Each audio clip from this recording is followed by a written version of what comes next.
Everything you need is already inside of you. The world would not be what it is without you. When we begin to create change within us, we begin to create change in the world around us. Your journey to becoming your best self as the whole person starts right now.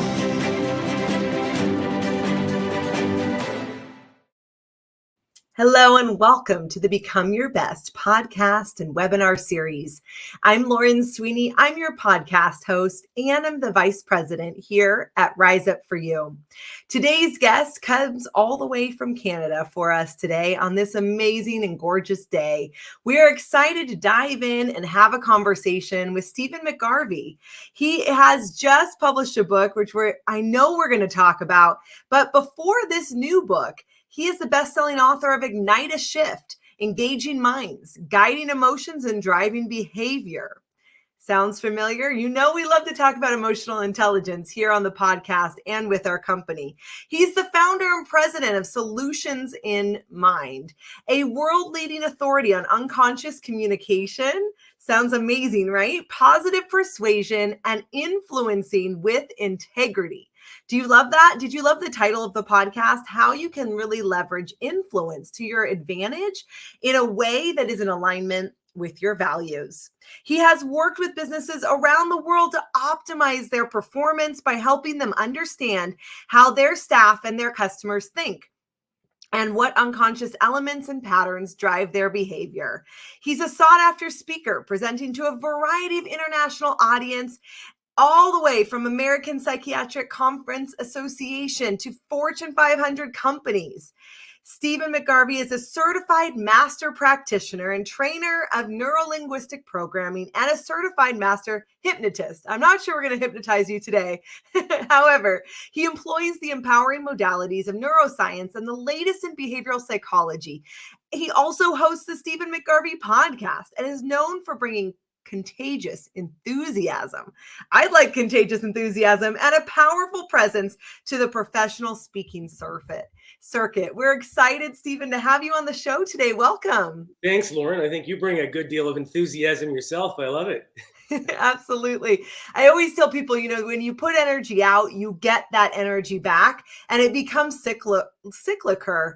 And I really, congratulations on the book. I know you just told me it hit #1 at Barnes & Noble. That is fantastic in your pre-launch phase. And talk with me about first, why you're so passionate about behavior and psychology and kind of neurolinguistic hacks, it sounds like, as well. Yeah, Lauren, I failed grade 2. They told me I was learning disabled and I hated reading. I can still remember my biggest fears were reading out loud in class. And I would read a few paragraphs ahead so I could practice in my mind. And then my worst nightmare was when the teacher told the person before me they did so well to keep reading the next paragraph. And then I'd be kind of thrown in with no practice. So that was stressful. And I remembered when I discovered this whole field of neurolinguistics, it really helped me understand how I learned, how my brain worked, how we as human beings process information, and how we each do it very uniquely and differently. And so I think that's where my passion comes from in this area. When I discovered this field, I knew this is what I wanted to do for a living. I love that. We talk a lot about confidence. Our CEO wrote a whole book on it. And we talk about how the brain, we think of it as like the king. We don't think of it as a muscle that can have different neural pathways and neuroadaptability. Talk with me about the impact you've been able to have in terms of that kind of neuroscience and it being able to be flexible and create new inroads and new habits. Yeah, absolutely. One of the interesting things, Lauren, I just retired before COVID hit. I had private practice and we get a lot of referrals from pediatricians, various physicians, alternative health practitioners for things like phobias and anxiety disorders and a range of different things. And the more I did that for about 20 years. And just with the book coming and so many things going on, I had to give something up. But I realized that we want to shift behavior, whether within ourselves or within someone else. And we very often attempt to rationalize that change in behavior rather than understanding that it's the thinking, it's the beliefs, it's the values. And you alluded to that in the intro that actually drive the emotional state, which drive the behavior. So if we want to change behavior, we need to change the emotional state we're in. And to do that, we need to change our physiology and how we're actually running our brain. And so I always encourage people to evaluate their behaviors or their attitudes of mind, and to evaluate what habits do they have, what beliefs do they have, what values do they have, what's the hierarchy of those, and how do they either serve them positively, or how might they be, even though they have a positive intention, be holding them back. And once we evaluate that, we can start to create some shifts. And when we create those shifts, it changes everything. Yeah, exactly. A lot of times people have a very hard time changing habits, myself included. You know, you have a habitual pattern, habitual thought. What are some great or your favorite techniques or first steps that someone could take if they're listening and they're saying, yes, Stephen, I have a habit. I really want to change it. I just don't think I can. I keep reverting backwards. Give me a few tips. Yeah. Well, one of the first things I do from a coaching perspective is say, well, if you could, what would that first step be? Because if their mind is in that current state, stuck on, I can't, I don't think I can, then that's going to be their reality. Whereas if we coach them to say, well, you may have historically thought you couldn't, hypothetically, if you could, what would that first step be? So notice right away what we're doing is engaging the brain, moving it from the current state to a desired state, and having them actively participate in creating a strategy. So I think the key, Lauren, and I'm sure you guys are well aware of this as coaches as well, is incremental small steps. And doing that consistently with some kind of wins and rewards. Whereas if they're in that mindset of I can't, then they're not even going to take that first step required to do it. Absolutely. I love to imagine that certain thoughts are like a mosquito flying around my mind, and I'll like catch it. I'll even teach my kids this, kind of squash it, but give it a little love, Yeah. and then intentionally create a new inroad, and that neuroplasticity of the brain being able to change and grow. Just like I can get different muscles on my legs or my biceps, I can do that with my mind. And it helps me in realizing, okay, that thought's not serving me. Yeah. Summer's coming. Maybe I don't look how I want to look on the beach or something, right? I know we all have negative thoughts, perhaps, let's say about our bodies, about our whatever. Okay, is that thought serving me? And what thought could I replace it with? And it may seem like, oh, well, sure, that sounds so great and easy.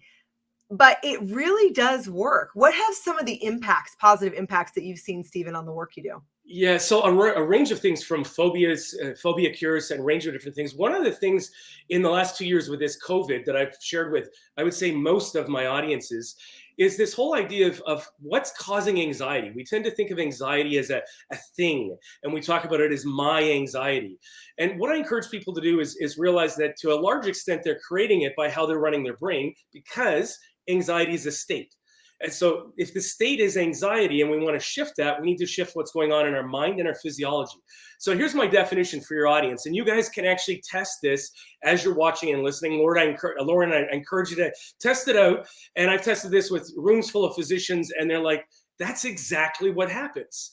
And so anxiety is an emotion of the future that you can only experience in the now by imagining something that hasn't happened yet turning out in a way that you don't want it to. And I'll repeat that one more time. And you guys, as an audience, go ahead and test it. Check any time in your life where you've had anxiety in the last 2 years, or raising kids, or any situation, work-wise or personal, where you've had anxiety, and check if this was the pattern you were following. Anxiety is an emotion of the future that you can only experience in the now by imagining something that hasn't happened yet turning out in a way that you don't want it to.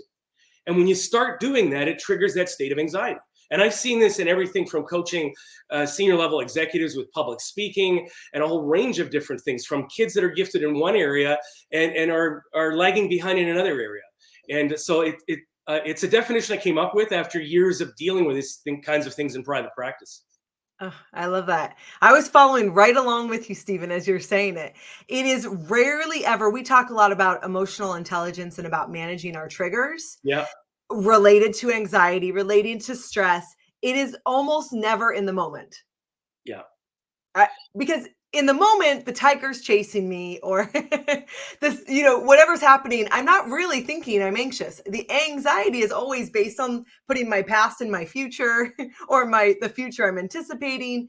And it's so real. And as human beings, I think it's a habit. Well, and Lauren, it's interesting that you say that, the past, the future, and all that stuff. The reality is that anything that we vividly imagine as human beings, our nervous system and our whole physiology responds as though it's real. That's why people, when they're dreaming, or an example I share with people is when you're going to sleep at night, you're not quite awake, you're not quite asleep, you think a certain thought and your body twitches or jerks. It's because your body's responding to what you're imagining as though it's real. So if I imagine something where it's a situation that I'm failing, or the audience laughs at me, or something goes wrong, it's going to trigger and create that sense of resistance, reluctance, anxiety, fear in the now. And you're absolutely right. It doesn't matter. When I've dealt with phobias before, it doesn't matter if it's an event from the past that we're imagining happening again in the future, or if it's never happened. I dealt with one lady who had a phobia of crossing bridges that she developed from watching a movie, and she started to imagine what happens if that happens. And it was a movie where a bridge collapsed and hundreds of cars fell into the ravine below. And she started, as she approached bridges, imagining what happens if that actually happened. And she did that so well, she actually developed a really strong phobia of crossing bridges in cars. Oh, it does talk about the power of imagination and the power of imagination for good. And the example you gave is literally, did she, thank goodness, no, go on a bridge and then, et cetera. That didn't happen to her, but she created it in her mind as if it was real, as if it happened. You got it. The thing that I love to tap into and encourage those listening and watching is, what if we did that same power of imagination, but for something that hadn't happened that we want to happen? And we have a lot of entrepreneurs listening. What if you literally tasted, felt, used your senses and imagined the business you always wanted? What if, Steve, you imagine, you probably do this, the book launch and all of the things with this new kind of chapter and phase in your life? What if we imagined the physical health, the monetary health, the relationships, attracting the right partner for ourselves romantically?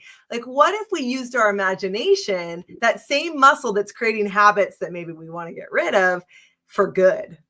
I think we would be stunned at what we can accomplish. I think the challenge is that too many people focus on what they don't want to have happen. And the more we focus on what we don't want to have happen, the more of it we get. And again, back to how the brain unconsciously processes information, the key fact there is that we fail to process negation. So if I say, don't think of an elephant, the first thing you think of is an elephant. You have to even process the information. If I say to, as a parent, if I say to a child, don't spill your milk, I may have a positive intention, but what I've got the child imagining is spilling their milk. If I've got them imagining spilling the milk, I've likely increased their state of nervousness, and then the behavior occurs that the milk gets spilled. And rather than us as parents saying, hey, that was bad communication, we blame the child for spilling the milk. Yes, 100%. I feel that too. I work on that. I have 2 little kids. And so I'll often try playing with even my tone. Like, I'll whisper instead of, maybe being upset or yelling or something. And that in and of alone, they're like shocked. Why is mom whispering? Or well, and that change in your tone also gets their attention, right? When you've got that variance in tone, which is interesting. I think we can do that for ourselves too. We have the same habits, the same processes. Someone even told me once, just try using your non-dominant hand. Try getting out of bed on the other side. Try brushing, like anything it engages the brain. Have you found that to be true in your work?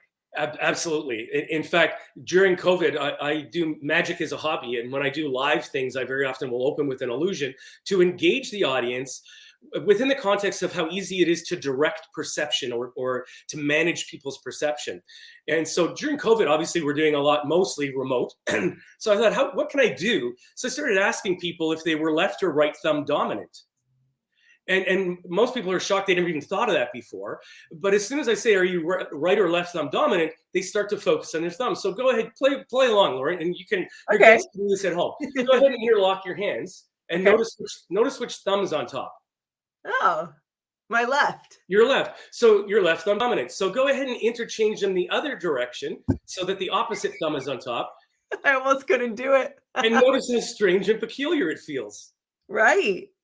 So people don't think about these things. They don't realize that we as human beings have the gift of all gifts to be able to direct our own focus and our own thinking, and therefore change the emotional state we're in with both our thinking and our physiology, and the changes that we can do are absolutely incredible.